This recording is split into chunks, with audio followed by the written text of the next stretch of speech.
বাংলাদেশের রাজনীতিবিদরা অনেক সময় এমন সব কথা বলেন যেগুলি নিয়ে আসলে চিন্তার বিষয়। আমাদের সংসদ সদস্য ব্যারিস্টার রুমিন ফারহানা এমন একটি বক্তব্য রেখেছেন সাম্প্রতিককালে। তিনি বলেছেন বাংলাদেশ হচ্ছে একটি আন্তর্জাতিক রাষ্ট্র, এরপর রাষ্ট্রমন্ত্রী হচ্ছে আমেরিকার, এবং স্বরাষ্ট্রমন্ত্রী হচ্ছে ভারতের, এবং বিরোধী দল হচ্ছে পাকিস্তানের। এই যে আন্তর্জাতিক রাষ্ট্রের যে নতুন সংজ্ঞা তিনি দিলেন, এটা সাংঘাতিক ব্যাপার। প্রশ্ন হচ্ছে এটার বৈশিষ্ট্য কি? এটা কি পররাষ্ট্রনীতি আছে? আন্তর্জাতিক পররাষ্ট্রনীতি বলতে কোনো শব্দ আছে রাষ্ট্রের সাথে? নাই। তাহলে প্রশ্ন হলো তিনি কেন এটা কীভাবে চিহ্নিত করেন? অর্থাৎ তিনি নিজেই তো বাংলাদেশের স্বাধীনতা সার্বভৌমত্বের প্রশ্নে নতুন প্রশ্ন উত্থাপন করলেন। তিনি কি একবারও বুঝতে চেষ্টা করলেন না যে এই জাতীয় সংজ্ঞা দিলে কি কি ব্যাঘাত সৃষ্টি হতে পারে? তিনি তো একটি নির্বাচিত নির্বাচিত সংসদ সদস্য এবং একটি স্বাধীন দেশের সদস্য। এখন সেই ক্ষেত্রে আমাদের সার্বভৌমত্ব প্রশ্ন কি দাঁড়াবে? বৈদেশিক নীতিমালা কী দাঁড়াবে? সব কিছু কিন্তু ওলটপালট হয়ে যাচ্ছে।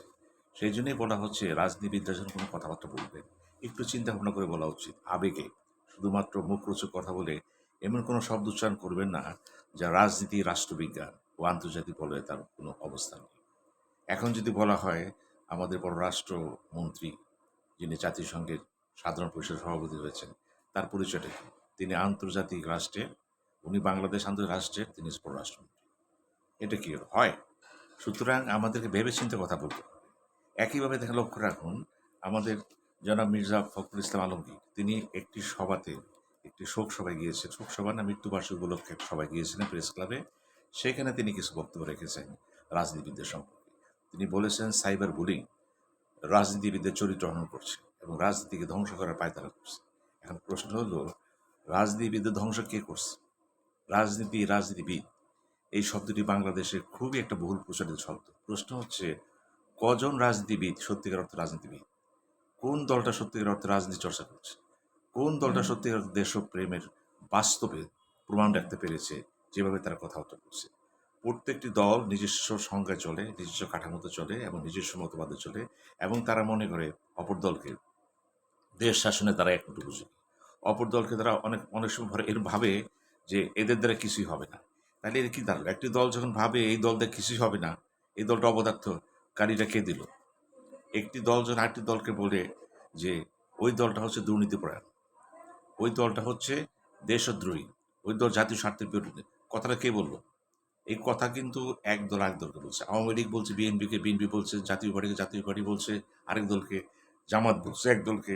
এইভাবেই দেখেন দলীয় প্রেক্ষাপট থেকে কথাবার্তা আসতেছে আক্রমণ। এই যে পাগনেশাস পলিটিক্স বাংলাদেশে চলছে, এটার মূল লক্ষ্যটা তো একটাই, যে আমরা কেউ কাউকে সাহায্য করতে পারছি না। অর্থাৎ সহাবস্থা, রাজনীতিতে সহাবস্থা খুবই কঠিন ব্যাপার হয়ে দাঁড়িয়েছে। আমরা যখনই বিরোধী দলে থাকি বড় বড় কথা বলি, ভালো ভালো কথা বলি, মুখরোচক কথা বলি, যখনই সরকারে চলে যাই ঠিক বিপরীত কথা বলি। আর যদি মনে করে রুমিন ফারহানা যে কোনোভাবেই হোক প্রধানমন্ত্রী তারেক জিয়া মনে করলেন তাকে ক্যাবিনেট নেবেন, তিনি যদি ক্যাবিনেটে চলে যান, বিএনপির মন্ত্রী হয়ে যান, তাহলে সেক্ষেত্রে তিনি কি তার এই আন্তর্জাতিক রাষ্ট্রসংঘ রাখবেন? সম্ভবত রাখবেন না। তিনি কি বলবেন জনাব সালাউদ্দিন স্বরাষ্ট্রমন্ত্রী ভারতের? উনি বলবেন না। উনি কি বলবেন পররাষ্ট্রমন্ত্রী আমেরিকার? উনি বলবেন না। উনি কি বলবেন জামাত পাকিস্তানে? উনি বলবেন না।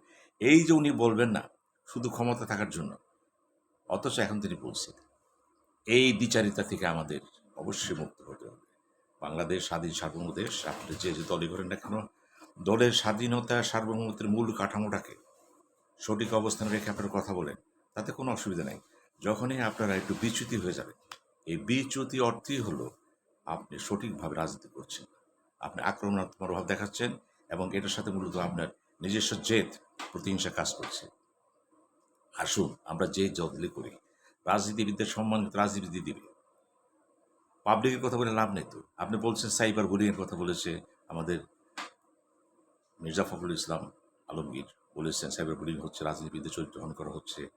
আমি আবারও বলছি, সাইবার বুলিংয়ে কিছু তোলপাড় আছে, এটা অস্বীকার উপায় নেই। কিন্তু প্রসঙ্গ হলো একজন রাজনীতিবিদ সম্মান দেয়? দেয় না। তিনি কি মূল্যায়ন করেন? দেয় না। এই যে মিথ্যা কেস কে করে? একটা দল আরেক বিরুদ্ধে করে। অপবাদ কে দেয়? আরেকবার করে।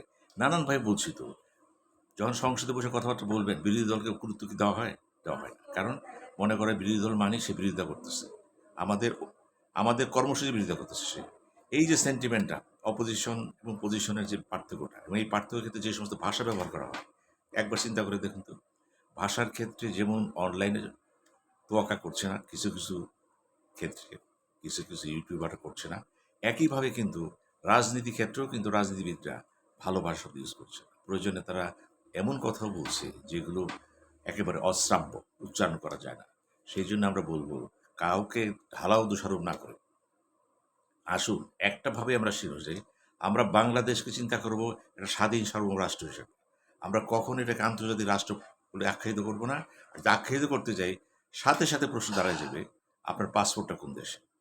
আপনি কোন দেশে কথা বলছেন? এখন একই কথা যদি আপনি আবার বিএনপিতে যাওয়ার পরে, মন্ত্রী হওয়ার পরে যদি না বলেন, তাহলে বুঝতে হবে এই ধরনের বক্তব্য সম্পূর্ণরূপে আপনার চারিত্রিক বৈশিষ্ট্যের বৈপরীত্য প্রমাণ করে। ধন্যবাদ।